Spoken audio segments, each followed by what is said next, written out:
Las historias que cuentan los abuelos son interesantes. Esta historia me la contó mi abuela, que sin duda tenía ese toque especial para contar historias. De tal manera que de niños, en el barrio al menos una vez a la semana, después de jugar fútbol, a las escondidas, o algún otro juego que era muy común en esa época, donde los celulares no eran parte de nuestras vidas, nos reuníamos para pedirle que nos contara alguna historia de espanto, de esas que ella se sabía. Soy originario de un pueblo de Guerrero, rodeado de cerros y montañas majestuosas e increíbles. El pueblito está donde se cruzan dos ríos, conocidos por los pobladores como Río Grande, que baja de las montañas, y Río Chiquito. Sus nombres tienen que ver con lo grande de su caudal. Y es ahí donde ocurrió la siguiente historia que nos contó mi abuela.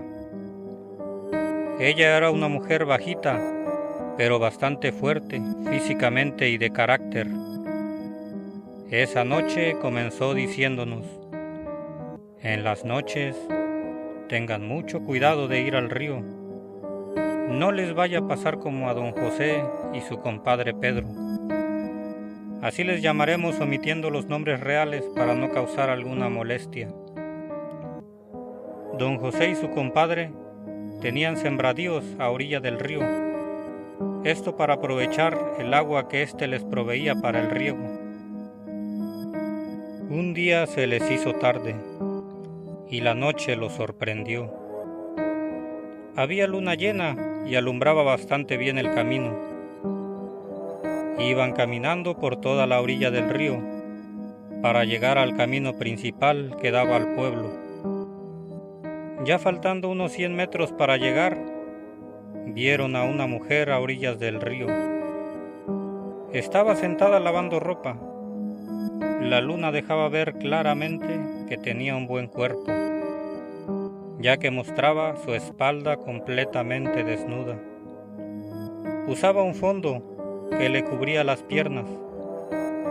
Golpeaba un trapo en una piedra, típico de las lavanderas del río para lavar mejor la ropa. ¿Quién será?, preguntó José a su compadre, caminando más despacio. De pronto, notaron que conforme se acercaban, el aire se sentía más frío. Y también a medida que se acercaban, podían notar que esa mujer no parecía ser conocida del pueblo. Cosa rara, porque ahí todos se conocían. En ese momento no lograron ver su rostro, debido a que su cabellera estaba toda echada hacia adelante y le cubría completamente el rostro. Don José le dijo a su compadre: esto no está bien, vámonos rápido, y no hay que voltear a verla ahorita que pasemos al lado. Y era inevitable, tenían a fuerzas que pasar junto a ella para agarrar el camino principal. El corazón se le empezó a acelerar a don José, por el miedo que le causaba esa mujer, que ni siquiera se inmutaba, aun cuando ya estaban a unos cuantos metros de ella. Fue entonces que su compadre, tal vez para demostrar valentía, curiosidad o porque era medio mujeriego, se acercó a la mujer, saludándola con las buenas noches, a lo cual la mujer no le contestó y continuó lavando. Fue entonces que a don José se le heló aún más la sangre, al ver que algo realmente no estaba bien en esa escena, ya que al lado de la mujer no había ninguna bandeja o cubeta con ropa, y por más que quiso ver qué estaba lavando, sus manos, al igual que su rostro, las cubrían la sombra de la luna. Y antes de poder advertirle a su compadre de lo que había notado, este ya estaba acercando su mano para tocar la espalda desnuda de la mujer, mientras la volvía a saludar. En esa ocasión, la mujer dejó de lavar. Se irguió un poco la espalda, notando esta vez la presencia de aquellos dos hombres. Lentamente fue volteando la cabeza, y a cada centímetro que lo hacía, la luna iba iluminando un rostro alargado que fue asomándose de entre su pelo. Se le empezaron a asomar unas orejas alargadas y erguidas hacia arriba. Tenía un rostro demoníaco y escalofriante. Los miraba a los dos al mismo tiempo. Era una cara como de un caballo que sonreía, mientras los veía directamente con unos ojos oscuros y brillantes, como si el terror que les ocasionaba le causara una felicidad diabólica. No podían hablar, habían enmudecido, se paralizaron por unos instantes. Esto les pareció una eternidad. La mujer comenzó a alzar una mano larga y huesuda, que a pesar de estar sentada, parecía que crecía y crecía hacia la cara de don Pedro, quien parecía estar congelado. Don José rápidamente reaccionó, jalando a su compadre de su camisa y echándose a correr, casi arrastrándolo, hasta que reaccionó y comenzó a correr también.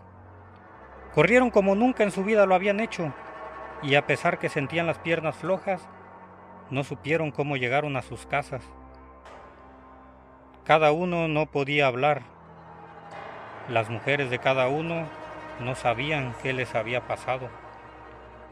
La esposa de don José, más creyente en lo sobrenatural, supo que algo fuera de esta realidad le había hecho daño. Como es costumbre en estas situaciones, inmediatamente lo ensomó con el humo de tabaco y estuvo rezando gran parte de la noche. Regó agua bendita alrededor de su cama y estuvo al pendiente toda la noche de él, quien ya para cuando se durmió estaba ardiendo en fiebre. Durante la noche se le presentó esa mujer en forma de pesadillas. Era como si estuviera despierto. Repetía una y otra vez la imagen de esa mujer, su cara deforme, alargada, y esa sonrisa burlona que le causaba aún más miedo. Lo peor era que no podía despertar.